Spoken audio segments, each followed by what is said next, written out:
rejoignez, mesdames et messieurs, bonsoir et bienvenue au 1945 sur TLS Africa. Au sommaire de cette édition, football. Énième séance des entraînements pour l'équipe A' des éperviers du Togo en préparatif pour le CHAN 2021 au Cameroun. Séance de peaufinage à laquelle a assisté le président de la Fédération togolaise de football. Le reportage à suivre dans ce journal. Puis littérature, l'écrivain togolais Didier Nagbe a présenté le week-end dernier son recueil de poèmes. Intitulé Vers de ma patrie, ce premier bébé vient enrichir davantage la littérature togolaise.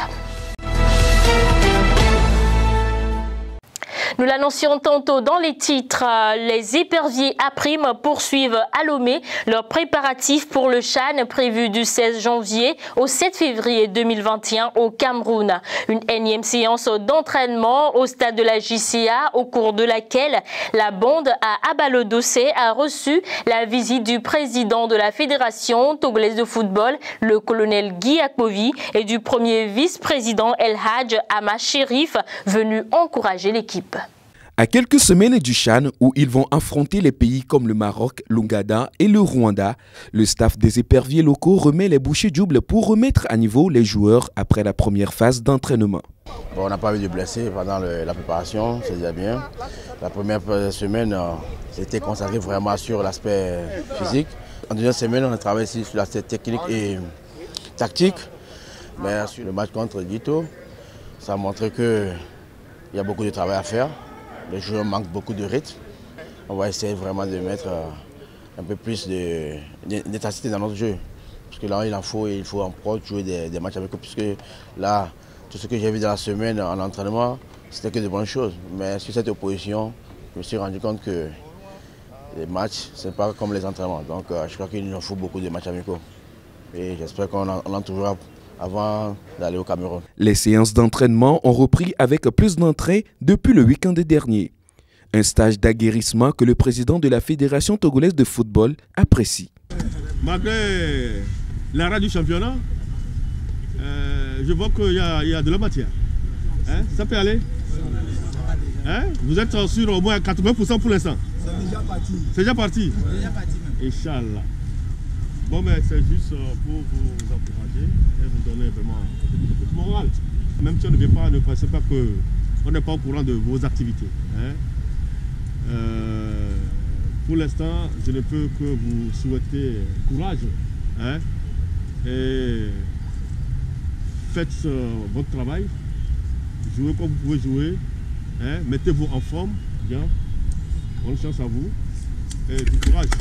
Abalo-Dossé et ses poulains disposent encore de quelques jours pour se remettre à niveau en vue d'une bonne prestation au CHAN Cameroun 2021. Pour suivre, sachez qu'après les différentes sélections masculines, celle des dames entrera en stage du 24 au 30 décembre prochain à Takwame. Ce sera une occasion pour les éperviers dames de se mettre à niveau après plusieurs mois d'inactivité. On poursuit cette édition avec les élections au CNO Togo. L'Assemblée générale élective de l'institution qui a eu lieu samedi dernier a accouché de l'élection de Akpaki Deladem comme nouveau président du CNO Togo.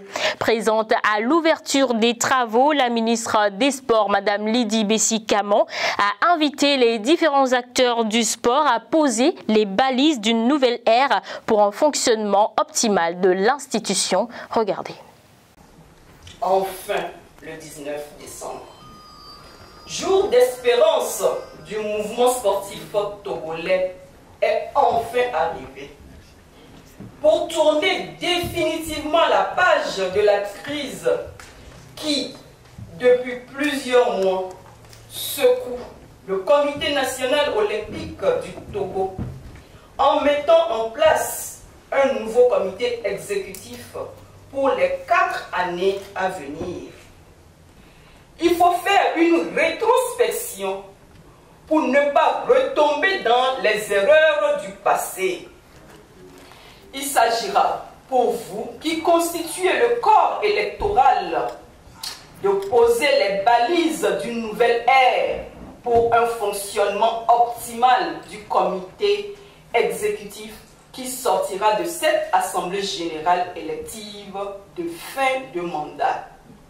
Seul un vote émis en considération de l'intérêt supérieur des sports vous permettra de rentrer dans l'actif de l'histoire au Togo. La ministre des Sports n'a pas seulement assisté aux élections du CNO Togo. Un jour plus tôt, elle assistait à la cérémonie de clôture du club Conféges 2020, abrité par le Togo. Et là encore, elle n'a pas manqué d'exhorter les athlètes et les entraîneurs d'athlètes à user des nouvelles connaissances acquises lors de ce stage pour relever le niveau de l'athlétisme africain. À tous les stagiaires, athlètes surtout, je vous dis bravo. Bravo pour les progrès réalisés en si peu de temps. Et je vous exhorte au travail acharné et à la discipline pour progresser davantage afin d'être prêt pour les compétitions internationales à venir.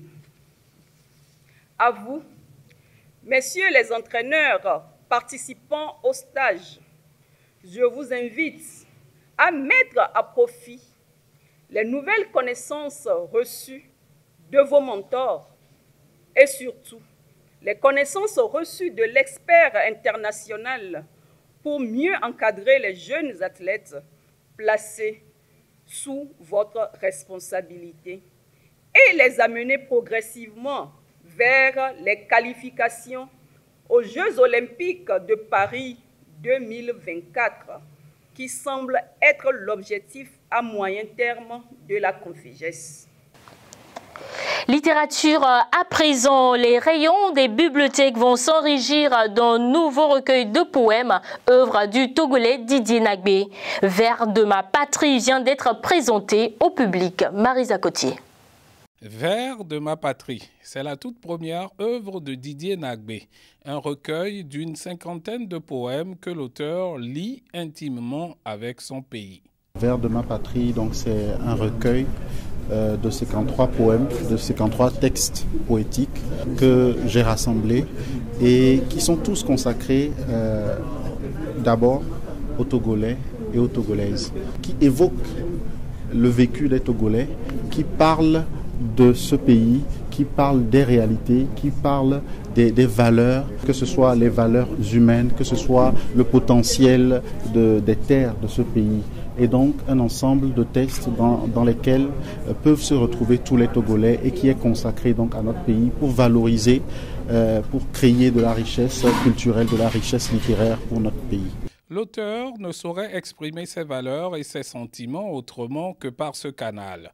Pour Didier Nagbé, il ne peut en être autrement. La poésie, parce que c'est quelque chose qui vient tout naturellement, donc j'ai pas forcément choisi, mais peut-être que c'est elle qui m'a choisi parce que c'est à travers elle que j'exprime, que j'arrive à exprimer, à imprimer un peu ce qui se passe, ce que je ressens, ce que je vois, ce que je vis. Et c'est aussi une façon de faire autrement les choses parce que ça peut se faire de plusieurs manières. Le poète, il se met souvent dans la peau des autres parce qu'il essaie de comprendre tout le monde. Il observe beaucoup et quand ça lui vient, il couche sur sa plume parfois des choses qu'il n'est pas forcément celui qu'il ressent, mais des choses qu'il voit les autres ressentir. Parfois, il peut se mettre dans la peau des autres et dire ce qu'il ressent comme si c'était lui. Donc, on ne peut pas distinguer si ce sont mes souffrances ou si ce sont les souffrances des autres, mais chacun peut se retrouver dans ces écrits-là. Vers de ma patrie se révèle être une dédicace à la terre natale du poète, terre dont il se nourrit des faits, des gestes et des histoires de ses fils et filles. L'ouvrage, vous savez, lorsque nous étions tous sur les bancs, nous avons appris beaucoup de tests. Des tests qui parfois parlaient de choses dont on n'avait pas connaissance. Des tests qui évoquaient des lieux, qui évoquaient des personnages qu'on ne connaissait pas. Des tests qui vantaient des héros qui n'étaient pas les nôtres. Et cette insuffisance de la littérature togolaise, produite par les Togolais et qui parle du Togo, a fait que beaucoup grandissent sans avoir de l'amour pour la littérature de notre pays? Pourquoi, par exemple, lorsque quelque chose se passe dans ce pays, on ne peut pas en faire de la littérature? Pourquoi lorsque, par exemple, il y a un fait heureux, un drame, ou quelque chose qui se passe dans l'histoire de ce pays, on ne peut pas en faire une histoire poétique pour permettre aux enfants sur les bancs qui vont venir de savoir qu'à l'époque, il y avait quelque chose qui s'était passé, etc. Vers de ma patrie de Didier Nagbé est préfacé par Guy Missodé, professeur des universités du Togo. L'ouvrage est publié aux éditions Aoudi. Ainsi s'achève cette édition. Merci de l'avoir suivi. Merci à la réalisation. Passez une très belle soirée en compagnie des programmes de Télé Africa.